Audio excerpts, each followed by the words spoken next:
नमस्कार साथियों। कल की कैबिनेट मीटिंग के अंदर क्या हुआ, वैकेंसियों को लेकर धीर सिंह सर ने क्या बताया है, ध्यान से सुनिए आगे। पर मुझे लगता नहीं कि इसके अंतर्गत कोई वैकेंसीज को लेकर निर्णय होगा, ये मुझे कम लग रहा है। क्योंकि वैकेंसीज को लेकर निर्णय की स्थिति होती है कि जब वित्त विभाग की स्वीकृति मिल जाती है उसके बाद संबंधित संस्था को ये लोग भेजते हैं, कार्मिक विभाग से वहाँ सूचना जाती कि नहीं जाती है, वो चीज़ें हैं। अब हम देखेंगे कि आचार संहिता लगने के बाद क्या वैकेंसी का विज्ञापन आ सकता है या नहीं, इसके बारे में देखिए आगे की क्लिप में।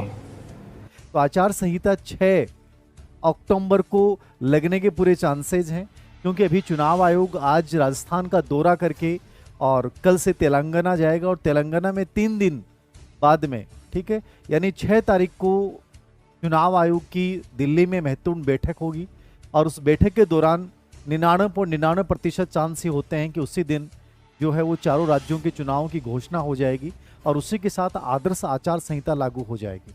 अब आदर्श आचार संहिता लागू होने के बाद नई वैकेंसियों की घोषणा विज्ञप्ति नहीं आ सकती, उसके लिए चुनाव आयोग की आपको परमिशन लेनी पड़ती है। जहां तक ऑलरेडी जिनके परिणाम आ रहे हैं, परिणामों में कोई दिक्कत नहीं होती है, परिणाम इस दौरान भी जारी किए जा सकते हैं। हाँ, नियुक्तियों को लेकर ये होता है कि चुनाव आयोग से परमिशन लेनी पड़ती है और अमूमन चुनाव आयोग इस चीज़ को लेकर परमिशन दे देता है, क्योंकि वो प्रक्रियाधीन भर्तियां हैं। तो जो ऑलरेडी प्रक्रियाधीन भर्तियां चल रही हैं उसको लेकर किसी बच्चे को तनाव नहीं लेना चाहिए। सबसे बड़ी समस्या ये आएगी कि जो बच्चे इंतजार कर रहे थे और जिनकी वित्तीय स्वीकृति मिली हुई है, उन पदों का ये आने वाले 4 दिन में निकाल पाएंगे कि नहीं निकाल पाएंगे, ये बड़ा यक्ष प्रश्न है। क्या अब 2023 के अंदर फर्स्ट ग्रेड और सेकंड ग्रेड की नई भर्तियां आ सकती हैं या नहीं,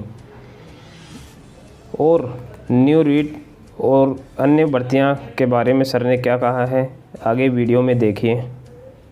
तो उसमें 2 चीज़ें हो सकती हैं कि आप निराश होकर बैठ जाएं कि सर अब तो कुछ नहीं होना है।